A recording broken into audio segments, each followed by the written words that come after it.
Hello, hello, hi there. Welcome to Invitation to Hyperfixation. I'm your host, Alaura, and if you're new, hi. This is a podcast where we deep dive into your favorite people's favorite things, the things they can't stop talking about, thinking about, and obsessing over. And who knows, we might walk away with an extra trivia fact for your next trivia night. Today, we have Danny Padilla.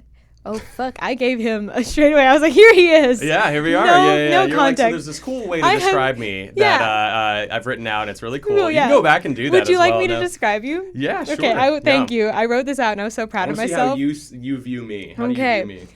I won't say that online. All right. Today's guest is no stranger to the spotlights. He serenades millions on social media and appears in some music-themed seasons of The Bachelor, and somehow finds time to write songs that make you feel like you're in a movie montage. From TikTok to television and tracks that tug at your heartstrings, please welcome Danny Padilla. Wow. Yeah. No, it's Alaura read it aloud to me beforehand, and I was like, well, she's like, do you want to introduce, do you want to introduce yourself? I have a little thing, and then she read it, and I was like, why would I introduce myself when that's what you wrote? It's very good. Very good. I'm really good at writing things about my friends, and then you've asked me to write about myself. I'm like, no. I'm a little idiot. I one time made a video online. Yeah. And that's all I did. And now I'm here. Yeah, totally. Yeah. Okay. No, I appreciate that. Thank you for the very lovely introduction that definitely details a lot of different parts of kind of what I've done. It is interesting to kind of hear that back, especially the Bachelor stuff, because that was a very blip in time that did not actually change all that much about me personally. I love it. Look, genuinely, I didn't know about it, and when I met you with Bridget, she was like, he was on The Bachelor. Oh yeah. And I was like, yeah. What? Yeah. I remember her mentioning that, which was very shocking because it was two things. One, it was not a very popular rendition of The Bachelor. We thought it was going to be because it was the one that aired right after COVID hit. Okay, yeah. And so I was like, oh my gosh, the number's going to be up because people are going to be sitting at home watching TV. And then two, I also got eliminated halfway through. And so I wasn't part of the drama, or they knew I wasn't going to ultimately fall in love. So they were okay, he's not going to be we're not going to take him late into the season and have him maybe be a finalist. And he's also not in the drama. You weren't stirring up drama, Danny? No, I mean, I think they knew that when they cast me. I didn't give them any reason to suggest that I was going to be a dramatic person. That's fair. You're not really a dramatic person. No. I mean, and I don't like confrontation. No. So the idea of me being the confrontational person on the show that'd be a horrible casting decision on their part. I think they liked me as the comedic relief potentially. Oh yeah. You know? They were just look at this cute little golden retriever boy. Oh my god. And then people would be like, yeah, so I hate Danny. So Danny sucks because he's too happy. He's too happy. I feel like something's wrong. There's got to be a catch. Yeah. And so it unfortunately, I mean, if you guys, so listeners at home, it was called The Bachelor Presents Listen to Your Heart. I love. I thought the title was so bad, but it's because it's so on the nose. Listen to your heart. Go for it. Yeah, it's also the name of the song. Play them heartstrings. Yeah. But it was essentially a combination of the Bachelor in Paradise, if you've ever, and The Voice. Oh hell yeah. Oh hell yeah. I thought, hell yeah. but it was I mean, because we didn't actually really know what the format was going to be before the show, and they also kind of made it up as they went. To be honest, fair. I think we signed a contract about halfway episode 3, I think, was when we signed a contract about here's what the prizes are gonna be and here's what's gonna happen, because at first it was we were just going on music themed dates, which was kind of cool. That's we got to do some fun stuff. My date in episode 3 was I got to go get styled by Rebecca Mink, who's oh hell yeah. I think she has a big shoe line, Mink shoes. That is sounds, that a thing? Yeah, and then also right. she's a celebrity stylist, and so me and Becca, the girl that I was seeing on the show, we got to do a little date. Woo. But it's funny because the date went really well, and we did this fun little photo shoot, and then we had a little hot tub moment, wow. which was a little spicy. Oh wow. But then they made it look like the date went poorly, and then I think I can say that. And then basically from that point forward, I was like, oh my gosh, I knew, because I had watched the show enough to be okay, I know we're in episode 3, and I know we're I know the kind of what they do to kind of set up people who get eliminated, stuff like that. And I was like, there's no way we're getting eliminated in this episode, because we just had a really good date, and we weren't the worst performers when it came to the actual concert, where we sang Ho Hey by the Lumineers. Oh, I love that one. Yeah, it's a good song. I don't know if it was the best song to show off chemistry with somebody. Oh, maybe not. Well, especially because I think their whole critique, and this was Kesha, Jason Mraz, and some of the other Bachelor, famous Bachelor people. Mm-hmm. They were yeah, you guys just seem like friends. You know, I was like, yeah. But to me, like, I remember in the moment being like, well, I like when friendships turn into relationships. Yeah. I think that's a pretty Like, I feel valid way pretty to start. safe. Yeah, I think it's a very, like, if you like each other as friends, I think that's even more of, like, a good means of, you know, getting into it. And I feel like there's a lot less pressure there, I think, to, like, perform for each other, you know. So I said that out loud, and, like, the audience, I remember being like, oh, yeah. Yeah. And then they just cut all that. Oh, you know? no. They were just like, no, we don't want friendship. Yeah. This is a show about love. Yeah. And there was, like, a couple times where, like, one time I like went in for like a kiss with Becca, and she had just put her like lip gloss on, so she turned the cheek because she was like, "Oh no, I just put the lip gloss on. Like, don't, like, you're gonna mess it up." Yeah, and so I kissed her cheek, and then they like showed that clip as if it was like, "Ooh, rejected," and I was like, "No, come on, that's not even mildly what happened." But can't even kiss the homies these days. Can't even kiss the homies. Yeah. God. But anyway, yeah, it was a very bittersweet time. I think I learned a lot about the process, but. And it's like a cool bucket list item. Yeah. That has to do with music, my hyperfixation. It does. But it was also like something that kind of didn't even really have an effect on anyone's career. Yeah. When they were on it. Like, I don't think a single person's really blown up from it. You know, like the person who did the best, Rudy, shout out Rudy. She was like the most likable person on the show that ended up like going all the way to the end. But like she's married and pregnant now. Congratulations, I think, right? Rudy. You know, yeah, but I don't think any of that has to do with the show. No. And so, yeah, we kind of just all resumed our normal-ass lives after that. I love that. Which was fun. But, yeah, bit of a blip in time. If you want to watch it, feel free. But it's, in my opinion, it's not like a good show by any means. Look, we were joking the other day that I should go on one of them, and my whole thing was just going to be I was going to cause drama, but like the most unhinged drama. Yeah, yeah. Like just I would hate on the cameraman for no reason. Like, on the cameraman, yeah. Just, you know. Just shit in people's pillowcases. Exactly. Yeah, Go for it. That's unhinged to me, at least. Well, you know, yeah. like the Australian, I think it was The Bachelor. It happened years ago. There was this one episode where they gave them a chocolate bath. Like it was a bathtub filled with like lint and for chocolate. one person, it was shit. Yeah. Instead, it was shit. Yeah. Just this big date, and I remember them thinking, this is going to be so romantic. And the whole like audience was like, yeah, that's a bit weird. So yeah, being just drenched in chocolate the whole time. Yeah, interesting. So yeah, it's a show that I feel like has kind of gone down a little bit. But we're also not here to talk about Bachelor. No, we're talking. Although I could hyperfixate on the Bachelor. He could, but his hyperfixation. If you would like to introduce it, what are you fixated on right now, Danny? Well, like music and the art of songwriting. Also because it's what I'm pursuing and what I'm like trying to spend a lot of my time trying to like finesse. Because for me, like I want to do music full time, and I want to be an artist. I am an artist, but like, and I have released plenty of things. But I want to do it. I want all my money to come from that. If that makes sense, you know. Look him up right now. Yeah, do it. But it's like the interesting thing about it, I think, is that like, well, first of all, there's no one way to write a song, right? So it's one of those. But also for me personally, like I want to still like try and.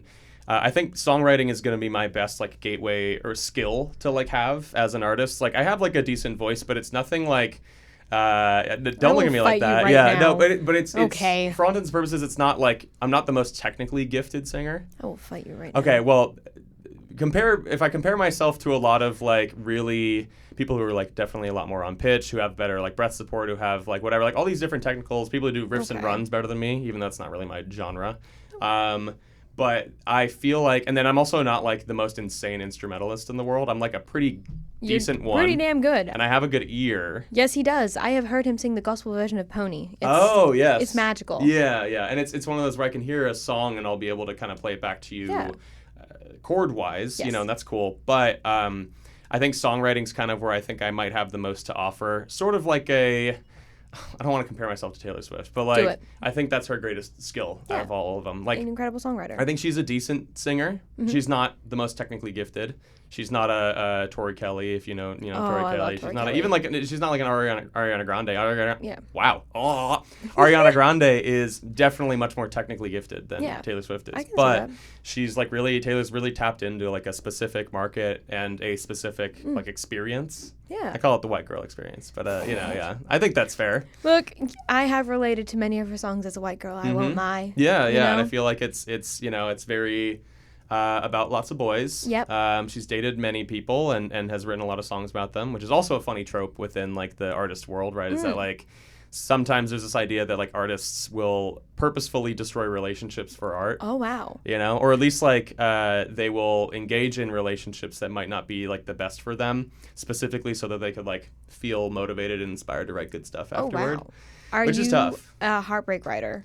Oh yeah. yeah? I still have like I think we were talking about this at VidCon a little bit. Yeah, there's like I still have like weirdly like unfinished business when it comes to some of my like previous relationships, which is weird because those were like 10 plus years ago. Feels cathartic. Yeah. There's still stuff I feel like I could write about. It's not that I'm like not over them. Are we actually hyperfixated on your exes right now? Oh yeah, that's actually Hey, I'm Danny. This episode is about my ex-girlfriends. Yeah. Shout out to the three of you. I'm Alaura. I'm here to facilitate this. This therapy session. He will be paying me later. It's fine. Yes. Yeah. I expect an invoice. But it's more like I don't know. Because for me, I think songs function as like a snapshot in time. Yeah. Of like how you felt in a specific moment. I don't personally identify with like how like every song I've ever written, I'm not like currently feeling that. No. You know? And I think that that's kind of part of I don't know, like it does still kind of take you back though, and it makes you kind of like, oh my gosh, I remember when this was like exactly how I felt, and it sucked ass, you know? Exactly. It sucked one metric ass. But I feel that when I write stuff, I'll look back and I'll be like, oh, I wrote this because this is actually the book that I started writing in. I'll look back at like page 1 and page 2. I'm like, I felt that so deeply. Right. I do no longer resonate with this. Yeah, but I felt and it. that's like part of I think also like growing as a person, right? And also like in certain moments, I like writing about how like insane it is to feel the way that I feel, only to later be like, oh, what? Yeah. But then to have that in song form, I think is cool for those moments when you are feeling that way, you know? Kind so of I like keep a adjusting my scrapbook. hair because it's like wet and I don't know what to do with it. So Same. I'm just doing that. Yeah, really? Yeah, I washed it this morning and then I was freaking out. I was like, it won't dry. Well, it looks good. Thank you. So does yours. Oh, thanks. We did so good. It's just covering my ears though, which I don't like because I feel like when it covers my ears, I look like a little boy. But yeah, anyway, we'll go behind the ears for a second. We'll see. Also kind of matching. Yeah. I appreciate this for us. Yeah. I don't know why I'm wearing shorts underneath this, by the way, which doesn't make sense as an outfit necessarily, but it sometimes you throw things together. It's just functional, you know, and I knew that only my torso was going to be visible, so. I did not. Oh, okay, yeah. I was like, anything could happen. Right, yeah, I guess you didn't know anything about the space that we're recording in, so yeah. So, question for you. Yeah. What's the first song you ever wrote? Ooh, okay. So the first song I ever like technically wrote was called Wood, Cheese, and Children. They Make Our Life Complete. It was a very weird, my friend Joey and I growing up, he was like my best friend from like second grade to early college, basically. Okay. And he was like somebody that I like learned instruments alongside. He was very good at guitar and bass, and I started picking up bass and piano at the same time. Oh, wow. We were, and guitar, I guess, too. But How many can you play? Bass, guitar, piano, drum. Oh, I just did like way too many. Bass, guitar, piano, drums, and then I guess singing. You're bilingual then, yeah. Bilingual, yeah. Trilingual? I don't know. Fifthlingual? Pentalingual? There we go. Pentatonics. Pentatonics, yeah. The most famous a cappella group of all time. He is Pentatonics. Yes, I am. Dome. I don't know what that was, yeah. That's me singing bass. That was beautiful. Thank you, yeah. I started with piano when I was 5 because my mom used to teach piano lessons. I love that. And so she got us into piano pretty early as just like a form of expression. I will say it's funny because like we definitely, I'm sure all of us probably stuck with it longer than we expressed passion for. Yep. Not a knock to my mom. I think sometimes like at least in terms of my own parenting goal, I want to like ensure that the moment I realize that my kid's not passionate about something that I like put them into, then we just don't do it, you know? You're able to learn from them. Yeah, I think she was aware though that like I liked music. Yeah. And I liked making music. It's just that like the classical piano I was learning was not something I wanted to practice. So fair. So I'd always be like horribly underprepared for any and all recitals. And at a certain point I did quit lessons.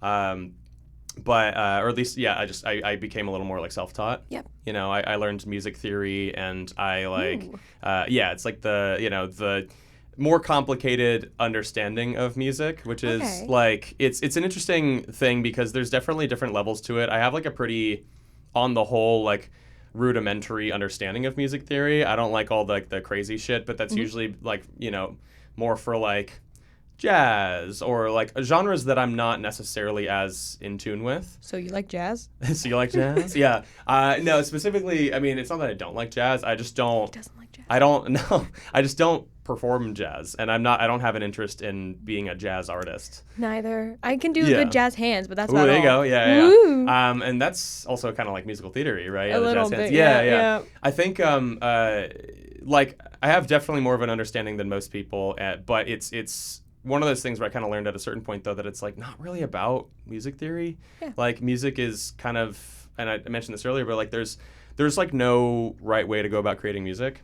Nope. And you can be the most music illiterate person ever, but have this like fundamental understanding of what makes you feel good. Yeah. And that'll take you pretty far, which is also why like a lot of people don't go to school for music who end up being, major artists. Exactly. I don't think Taylor Swift ever went to school for music. I don't think most people did. I mean, if you're like John Mayer did, and like Charlie Puth did. I think they both went to Berkeley, Berkeley College of Music. I don't know if you know that. Yes, you were talking about this the other day. Oh my Lord, yeah. And I was we literally like, oh talked my about goodness, this. yes. Yeah. But like, it's really just kind of a feelings thing, and I think, weirdly enough, I think something I struggle with sometimes is like remembering that it's a feeling. And that is like you have to kind of chase the good feelings when it comes to making the music, and that's kind of the most important thing. If the music you're creating doesn't make you feel good, then like don't release it, or don't whatever. Yeah, don't go into something that's going to make you feel bad, because you have two songs that he has a lot of songs, but he has two that I listen to. One that Mason sent me the other day, and I was like, this makes me feel so happy. I don't know what crack you put in this, but I'm happy that it's here. Yeah. And you also have Make Believe, which sometimes I will lie on the floor and cry to, because I'm like, this is beautiful. Oh, thank you. You're I appreciate welcome. that. Yeah,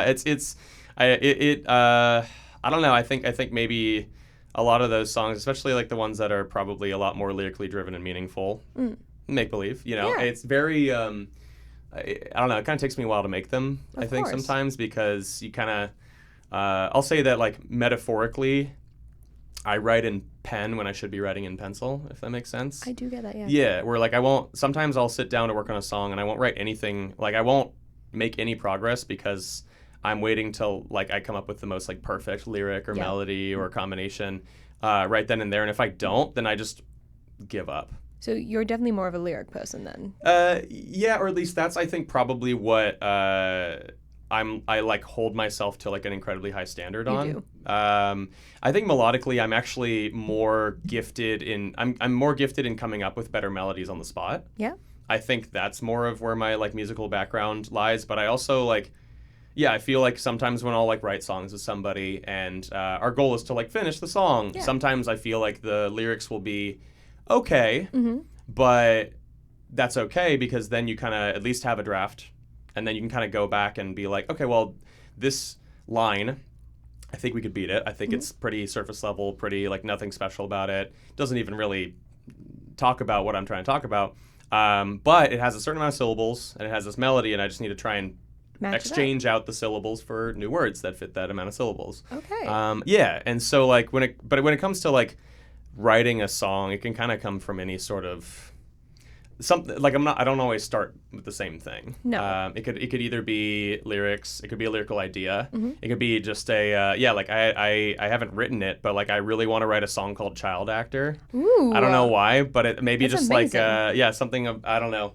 Maybe something thematically about like talking to someone specifically where it's like, dang, I guess you must have been a child actor based on how much you think the world's like kind of fucked you up. You know what I mean? Yes, yeah. please. But it's kind of like cheeky though, almost. Yeah. It's a little bit like, man, yeah, you really play the victim really hard. And you're still like, acting to this day. Yeah. Maybe like a child, but you're acting. Yeah. And like I think it's interesting to almost be like, yeah, like you're it's almost like I'm convinced you were a child actor based on how much it sounds like life has like fucked you up. Oh my, I really like that concept. Yeah. Okay, It's so we're called writing Child in Actor. concept sometimes. Yeah. Amazing. And so that's like one where it's just specifically based off just a title. Yeah. I'm like, all right, well, what does that mean, And then sometimes it'll be just a melody randomly comes to me, and I'm like, sweet, voice memo that shit. Yep. And then listen to it later. I have a lot of, honestly, I probably could just go through some of my voice memos so you could hear like it's pretty embarrassing, but like there are some that are just, where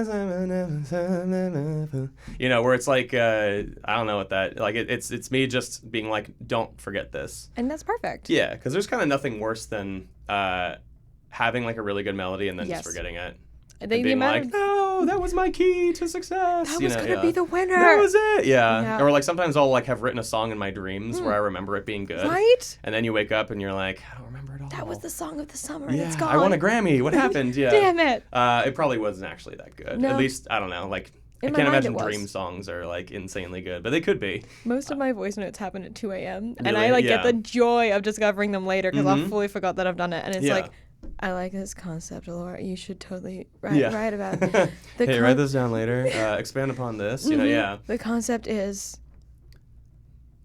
And it just stops. Yeah. Fall You fall asleep. asleep. Oh, It's no. happened once or twice really? where I'm like, bam. Like, It's like one of those, yeah, it's like someone's like on their like deathbed and they're like, the secret to life is... yeah. And they just die, yeah.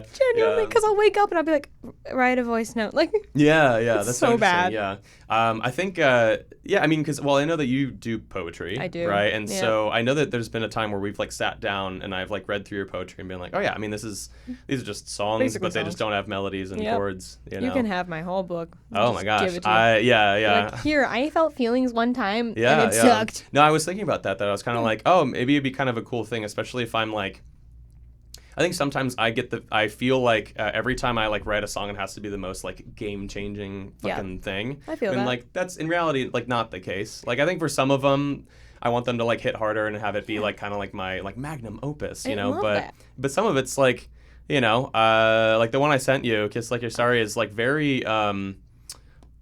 The lyrics like kind of make sense, and they were all just kind of angsty things that we just wrote while we were there working on it. And I kind of don't even want to go back and change them because No. like why not? You know, just fucking go with it. Yeah. And maybe that's an exercise in me also learning to like finish songs faster. You know?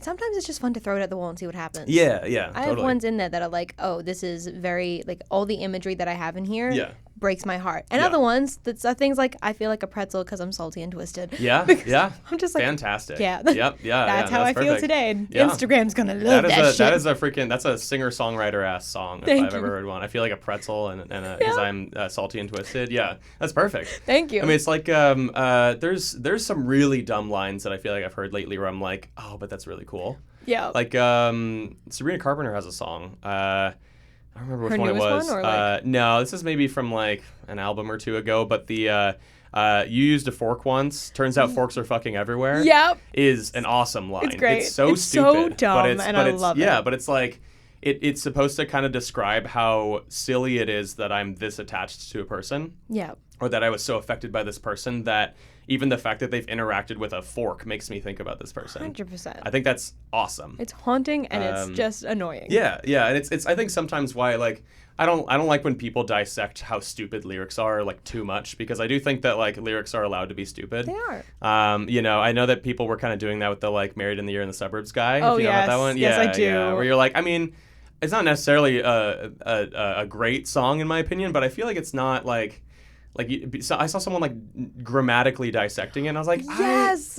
lyrics are not always grammatically correct and it's not like an essay. You don't have to have it be so transparent No. grammatically. Like there are so many different times where I feel like I hear songs and I'm like, yeah, this doesn't make sense grammatically, but I get it. Yeah. It's better that it doesn't. Exactly. You know, yeah. It doesn't have to be perfect all the time, every yeah. time. It just has to feel. Yeah. And sometimes I'm like, I don't care if this isn't like perfect or correct or anything like that. I just Yeah. know that I feel this way when I listen to it, and that's Yeah. all that matters to me. Yeah, it's like the Taylor Swift's like "Sexy Baby" line, where Yeah. people were like, "What?"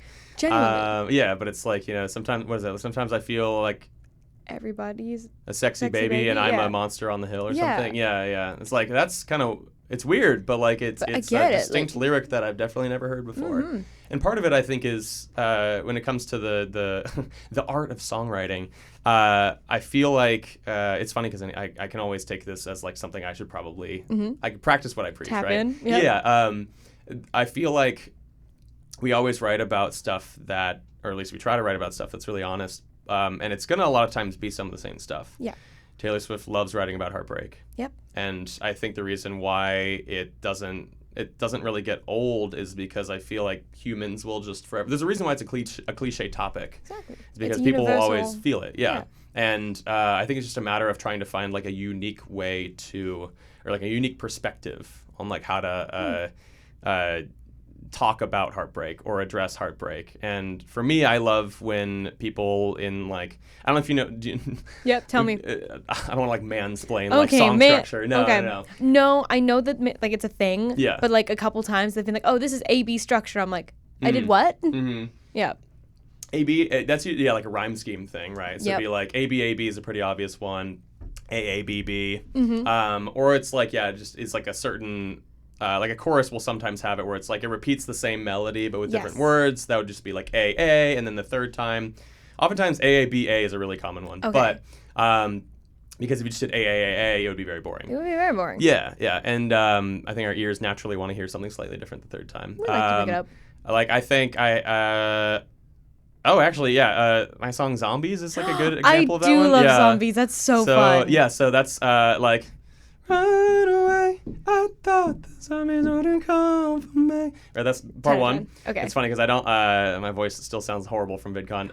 We were and then screaming. It's no escape, people on and on my memories. Basically the same thing as part one, right? So that's AA, and then in the city of demons, angels, and saints, I want it below the graves. Completely different, right? Yes. That's B. That's and B. then it goes back to A. It does. The bees are coming, and it's all I see. Right? Yeah. So it's like AABA. Okay. But if I just did AAAA the whole time, it would be boring. Then you'd be in rehab. Yes. Yeah. Oh, nice. You're welcome. Double. Yeah. Good reference. So it's like normally. Well, so like verse. Yes. Pre-chorus. Yes. Chorus. Yes.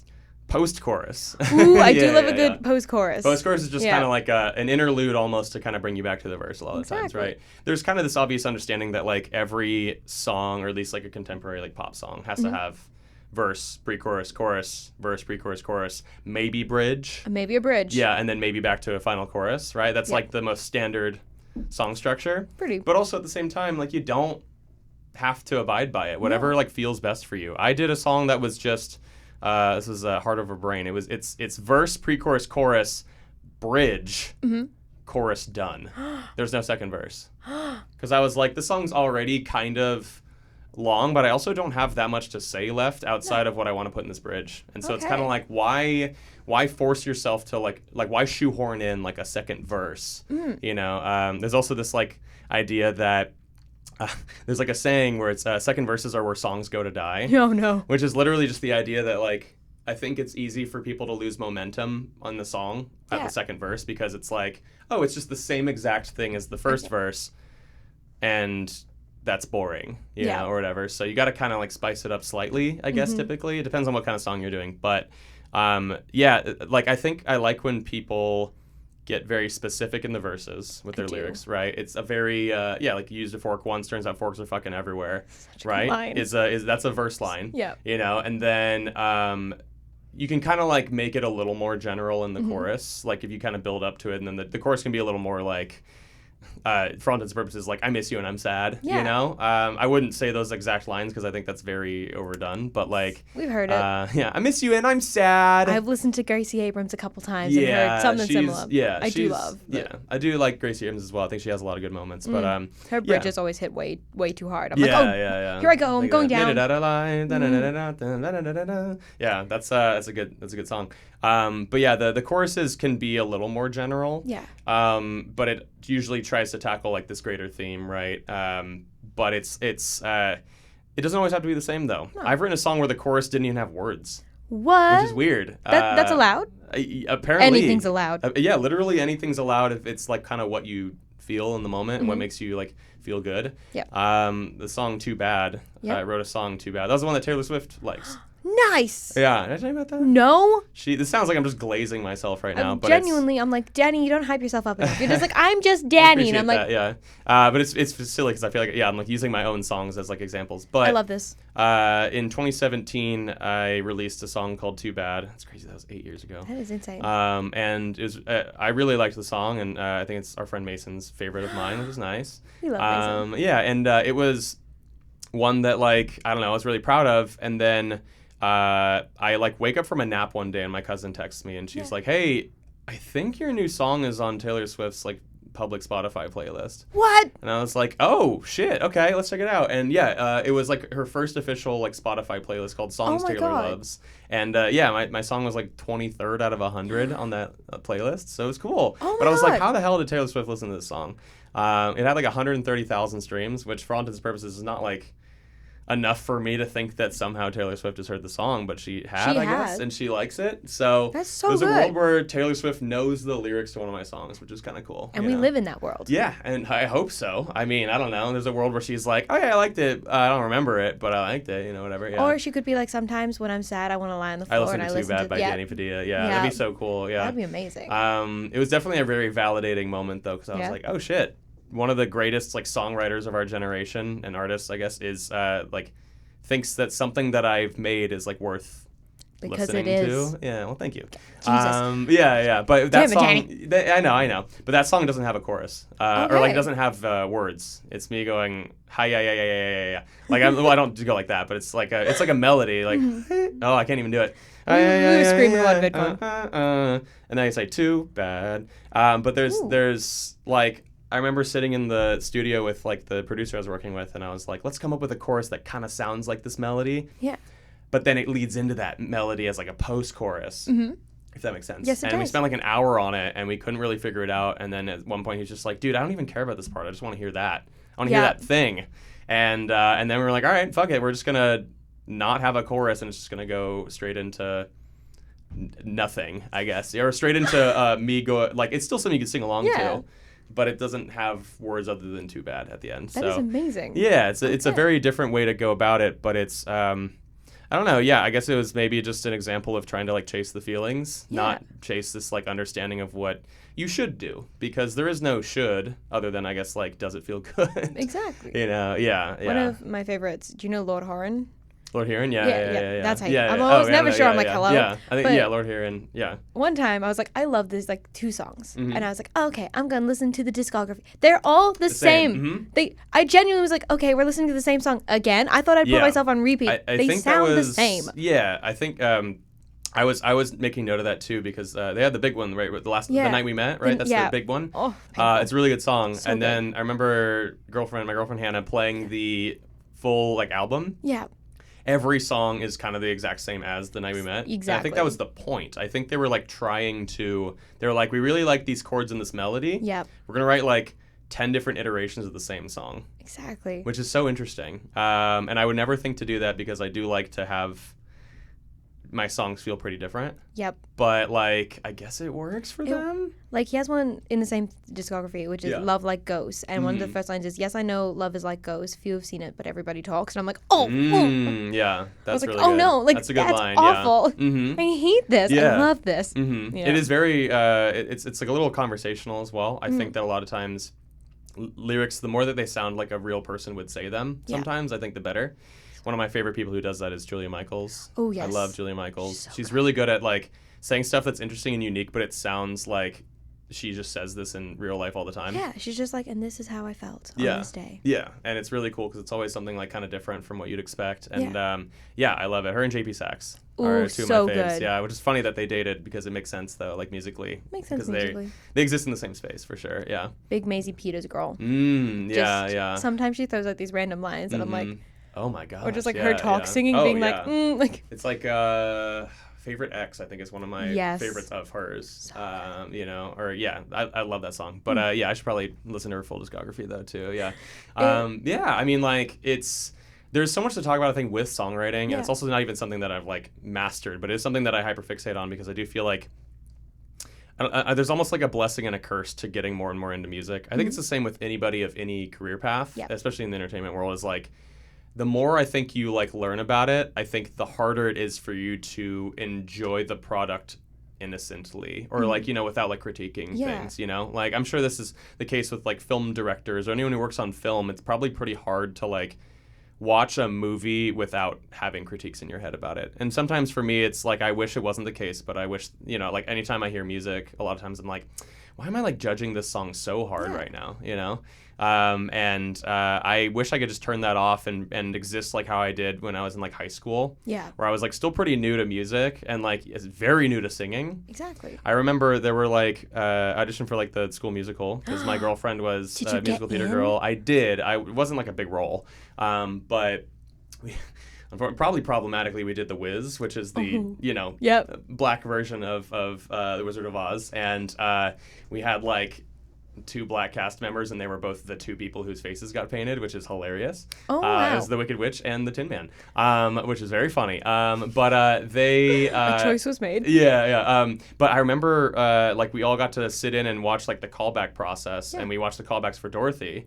And I remember like thinking all 3 of the women who auditioned, I was like, your voices are all so good. Yeah. I love it. Oh! But I think it's like, now I'm sure if like 32-year-old Danny was sitting in on that, I'd be like, yeah, they're probably not as good as like I thought they were back in the day. Because I had such like an innocent understanding of music, you know? Oh, yeah. It's like how I'm like very envious of, you know, like our friend Josh, who I know you're going to interview so as well. Good. Josh Van Battenberg. He loves music, doesn't know a thing about how to make it. And I almost wish I like had the same just like childlike lust, wonder. yeah, like lust and wonder for like music, where I could just listen to any song and be like, and not like critique like how simple or basic the lyrics might be, or how like I've heard this chord progression, this production before, or being like, there's like nothing new here, like nothing really makes me feel inspired by this like piece of music, 100%. which like sucks because I want to be able to like love all music harder, you know? But I think the more that I'm sure that some people have kind of come out on the other side and had some sort of like renaissance, maybe sometimes with hard drugs. But where they're like, Shrooms. I've like rethought the way that I like consider music, which is kind of cool, you know? And I don't know. I feel like I definitely go through phases where I'm like, I'm not listening to enough like Spotify because like I don't feel like there are any songs that have like inspired me lately, you know, which does kind of suck, you know, because it feels very much like. And in those moments, I'm like, I'm doubting whether or not I like should do music because I'm like, you should. Why isn't it that I have like always the biggest passion for music itself? But it's also because I do have a lot of passions for other things. I love. One of the other things we were talking about hyperfixating on is board games. Yep. Love board games, video games, sports, improv. Content creation, like all the above, all of it. Comedy stuff. Like it's hard because I'm like, man, I'd like to split myself to be able to put 100% into all these different things, but I can't. You would be a great duplicate. You would have so much fun. Yeah, I want to be like a full-time Twitch streamer at one point. I wanted to like run like a React channel where we just watch TV shows and movies and comment on it. But like that in and of itself is so much work.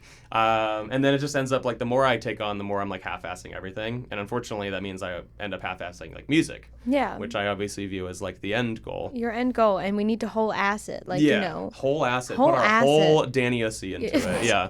And it's Please do. Yeah. But it's tough because I think sometimes with like music, it's very first of all, it's like a financial investment. Yes. Right? You kind of, unless you're like fully self-produced, which I'm not fully self-produced, I'm like 70% self-produced. Mm-hmm. Then it's gonna like cost you some money. Yep, it is. And then it's gonna like turn into something where, you know, like it's an investment, you know, you're gonna maybe make the money back and at some point like it'll be nice because now I've like made the money back on certain songs where I'm like, ooh, free money every month, you know, It's not substantial, but it's like, you know, like, money. Ooh, $100 a month on this one song that I released like, you know, 8 years ago that. Too bad. Too bad. I'm making money on Too Bad. Yeah, this is cool. Yeah. But like, I think it's just sometimes it doesn't feel like there's as much of like an immediate dopamine hit sometimes, especially when you're like, I'm stuck on the song, I can't finish it. Mm-hmm. Where I'm like, then I should just go play video games where the dopamine is it's right there, it's injected in my veins. Right there. You know? Yeah. And so I think that's I don't know. Like it is very much a momentum thing though, where if you're like, oh my gosh, I'm feeling so inspired right now. There's so much going on, and I'm around so many creative people. I think that's the biggest thing for me is I'm trying to like collaborate more. Yes. Collaborate. Which is why I was like, Alaura, I would love to read all of the poems. They come out hopefully by the end of this year, so I'll send you a book. I think especially because of how much I hard critique my own lyricism, it would be kind of fun to. You can hard critique mine. No. But like as like an exercise, I think it'd be kind of cool to like take a story that's not about me, but then like turn it into something that feels like it is. Oh yeah. Not necessarily rewriting the lyrics per se, but like I don't know, making it. Or at least being like, like this is something that Alaura's experienced, but like I don't know. Put I feel Danny's like flair when I on it. perform it sounds Like honest and real, you know? That's what Chainsmokers did with Rupi. I forget her first name. She's a poet. And like, Oh, yeah. There's a quote in the front of one of her books being like the Chainsmokers writing in it. I was like, damn, like. Yeah, totally. I think I mean, I think especially if you're feeling at all like creatively bankrupt or like stuck, you know, it's probably pretty good to you know, count on others, or at least, you know, do something in which you're, I don't know, like vibing off of an idea that somebody else has. If you're like, I don't got anything to write about, you know, I've been doing, I know I'm talking a lot now, that's the point. I love that. But yeah. Wow, good podcast. Have I told you about Songhouse? Do you know about Songhouse? Please tell me about okay, Songhouse. so Songhouse is my like friends like music or like what are they called? Like a collective. Okay, yep. They have like over like 1 million or 2 million on Instagram, which is a very hard platform to get that many followers on. And they basically what they do is it's like they get together and there's like 15 of them. Yep. And they will break up into like groups of 3 or 4. And they will give themselves 30 minutes and they'll write like a hook of a song, which is usually like the chorus. Maybe you can write the pre-chorus into the chorus, or like the verse, pre-chorus, chorus if you're really fast. Whoa. And then they like perform it for each other, and it's filmed.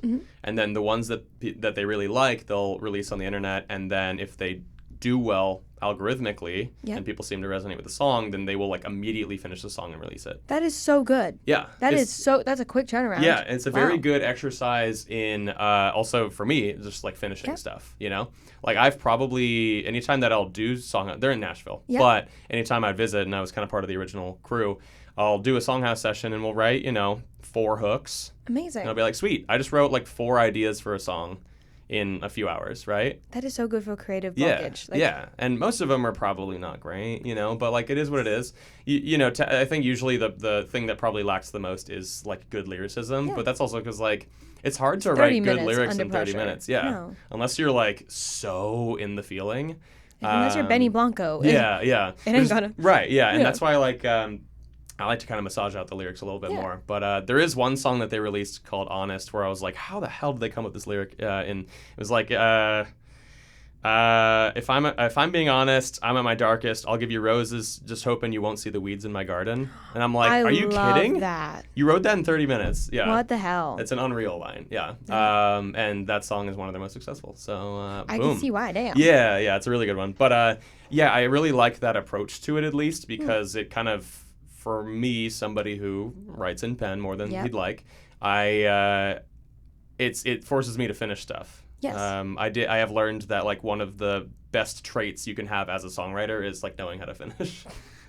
Which is very interesting because it is literally just like I've definitely had ideas where I'm like, I started writing it and I'm like, it's not very good. But like you should still finish your not very good ideas. I learned that from Ed Sheeran. I think he like talks about that, where it's like, just finish it, get it out of there, flush it out of your system, and then hopefully, you know, you're cathartic. Yeah, it's cathartic regardless of whether or not it's good. You can pick it up later and be like, okay, I've like developed a little bit more. I've developed what I would like this to sound like. Yeah, totally. Yeah, and I feel like it also has meant that like, you know, some of the stuff that I write, especially lately, because I am, and it sounds like you enjoy this about me, but I'm usually a heartbreak. Like I love writing the slow, sad, intimate shit.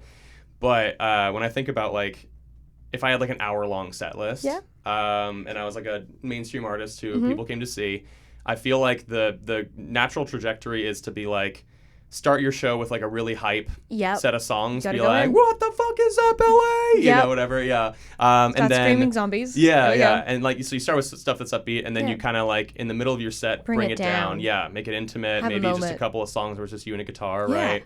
And then bring it back up and hype-ass ending, right? I feel like a lot of my current discography is very slow and sad. That's right. And so I got that middle part of the concert, but I don't have my end pieces. Exactly. You know? And that's why I started doing things like Zombies or like the new one that you have. The new one, and there's a bunch of those that are kind of like that. I have one called Strawberry Dopamine that I'm trying to do. That's such a good name. Yeah, that one's a really cheeky song. That's the thing. Maybe I'm getting more into like cheeky. I'm here for that. Yeah, because like that one's very. It's basically about the idea that you there's someone that you've had like long-standing sexual tension with. Wow. And me and Danny DeVito. Alaura and Danny DeVito. Yeah. He's also felt the same way. Absolutely. I know. Yeah.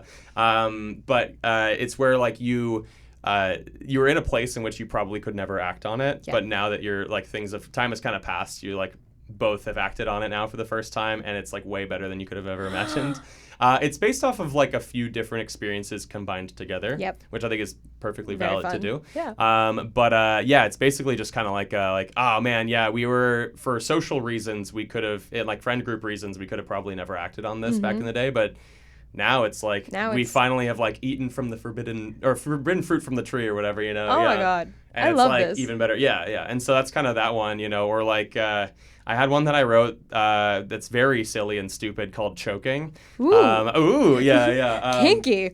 Yeah, I mean, but it's more of like I think the main line is like choking on the shot I won't take, which is like me complaining about myself, about how it's like I feel like there have been so many scenarios in which a person was interested in me, and I had no idea, or at least was too like scared to like act on it, and I probably lost out on like a lot of really awesome times by doing that, you know. Yeah. And it's like a very silly like. I think like it's like Maddie was a friend, a 10 for story purposes. I'm the Comic Sans, then she's the fancy cursive shit. And you're like, what? Oh, I like that. That's a very silly, stupid, whatever. It's very silly, but it's very I'm like, and then it's like, you know, like party at my house for my 21st birthday. She asked me for a tour. What's my bedroom like? Or what's your bedroom like? I say, haven't you seen one before? Oh my God. You know, where it's like, oh. Yeah.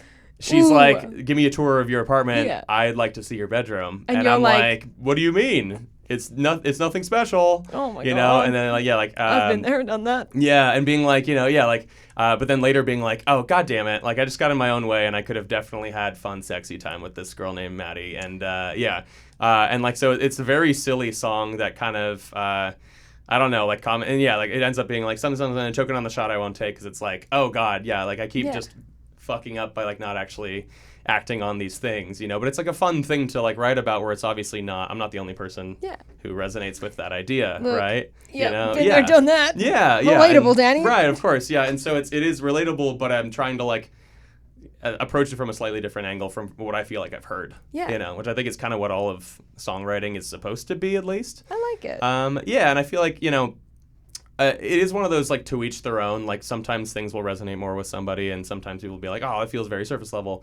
But I feel like, I feel like there are definitely, unfortunately, like artists out there where I'm like, it sounds good, but there's like no heart to this music. I don't know if you have And any you can like tell. people you can like name, but like I definitely have like artists where I'm like, I even have like a friend. Oh gosh, I don't want to be so specific, but they're like a duo, and they release music, and it's like it sounds great, but nothing about it like makes me want to like know about them, and nothing about it is like, I don't know, it doesn't really have that heart. And for example, I think somebody on the opposite side of that is someone like, I don't know, a Billie Eilish, where you're like, everything about you is interesting. Yeah. Everything about the way that you've put the song together is super interesting. interesting. It feels like there's a human there. Exactly. You know, and I feel like sometimes people will like shy away from that. And I think a lot of that is kind of pop. Yep. Maybe one of my like hotter takes is that like I think she's beautiful, but I'm not like a huge Dua Lipa fan in a certain way. No, I think she's fun. I think it's very fun music, but I would much rather do a Chaperone, like especially the Subway. Sure. If you've seen her like just scream that one, like it feels like it's hurting, and I'm like, I love every second of this. Yeah, and that like is I think Chaperone probably just feels more like a person, and it's something that you can kind of live vicariously through. Exactly. Dua Lipa, I think it's just tough because like, you know, I remember like I binged one of her more recent, I think, was it Future Nostalgia? I think Is that one of them? Yeah, like I binge listened to it, and I was like kind of disappointed because I was like, man, all these songs kind of sound the same, and they're all these like, they're great for a specific vibe. Yep. They're all great, for a like, vibe. you know, empowering like disco funk tracks that are like, fuck yeah, this song's gonna do numbers on streaming. Yeah. But there's Gonna like have fun with it. Yeah, but none of it's heartfelt. Like I No. don't think I've ever listened to a Dua Lipa song and been like, oh my gosh, My feelings. that felt felt. I feel seen. Yeah, or like I feel like I know her. Yeah. Even, you know, and so I think that's kind of something that like I obviously want to stray very far away of people like being like, there's no heart behind Danny's music, you know, and so I think also when you're trying to like make up ground as like I'm a relatively undiscovered artist. I can't afford to just like kind of do what everyone else is doing, or like, you know, I don't want to be like a budget version of another artist. So I got to really at least like my rule of thumb is like if there's something that's kind of weird during the production process, say yes to it. I love that. Yeah. If you're like, well, if it's weird and you like it, then say yes to it. Don't be like, what it's are not boundaries? Natural. I've never seen one. Yeah. Don't like, know one. Right. Like even in the one that I sent you, the like screaming autotune shit I thought was kind of cool. There's also like we had a recording of like our buddy Dom in the studio, him just like at the beginning or end of like one of the guitar tracks, him just going, honestly, and I just put it at the beginning of the song. I like that. I'm like, I don't know, I'm it's always weird, down but for I a good like ad-lib. it. Yeah, like, it's just fun. Yeah. At the end he does say like it's fucking gas, dude, but like part of me is like, I don't want the song to be explicit just because of him saying it's fucking gas. Yeah. Because, like, there's no swearing in that song to this point, at least, yeah. Maybe I should just say fuck in the middle of it, but yeah. Just randomly. Yeah. But if people are now obsessed with you and they want to hyperfixate on you, where would they find you? On all socials, specifically if you look up Danny Padilla. Instagram, it's Danny J. Padilla, though. Desperately trying to get rid of that J. And then TikTok, Danny Padilla. I'm going through, like, a mild rebrand right now into more of the music vibe because it's actually what I want to do, and I feel like I've struggled to successfully promote the music I have released, and I'm trying to do a lot better with that. And I'm also trying to like we talked about this right before, but like I'm trying to fake it till I make it. Manifesting. Yeah, pretend that you're a full-time musician until you become one. You know? Music festing. Yeah, music festing. I like that. Yeah, and you can find me on YouTube. Danny Padilla, Danny Padilla and Mason Sperling. If you were to look up Danny Padilla anywhere, you'll find me. Amazing. Padilla, Quesadilla Padilla. It was my bully nickname in middle school. Oh, no. Sorry, yeah. Do you have any fun things that you would like to plug? If you're like, I have this coming out and I'm kind of excited. Yeah, I mean, we're working on our friends Mason and Josh and I are working on a like artist showcase in which I'm kind of the featured person that'll be kind of like filmed really well and for like social media stuff. I have a board game that I'm working on, and then also lots of music and lots of content to be created around music. Amazing. I have a new series too where I'm trying to like put my life back together. That's kind of vlog oriented. Love that. But with the main goal of like being a real person and adult more, or like the one that I want to be. Yeah. And then also like actually tackling music effectively. I'm so excited. Yeah. If I'm oh my gosh. Sorry, I'm your new hyperfixation. I'm a law-abiding citizen everywhere because I thought I'm really funny. But I think that's everything. Yeah. Thank you for letting me talk for so long. Thank you for talking. Yeah, of course. Hopefully it's insightful to. I mean, the fun thing I guess about music is like everyone consumes it to a certain extent, and it's probably like the process of it is probably like a non-zero level of exciting for the average person. You know? I think it's good to know that you're not alone in feeling like oh, this is like it's a universal experience. Yeah, and it's not something that I like necessarily have all the info on either. It's something that I'm constantly learning about, but I feel like I at least know how I want to tackle writing music. It's funny because like before this, there was potential for me to do one about like sports video games, and I'm really glad we didn't though. Yeah, because that's and for me, part of faking it till I make it is like immersing myself in situations where I'm talking about the thing that I care about. I'm that glad. Is career related, not just fun video games. Well, so yeah. I'm glad we got the time to talk about this. Thanks, Danny. Thank you, Laura. Thank you for having me. Anytime. Appreciate you. Yeah. And we're done.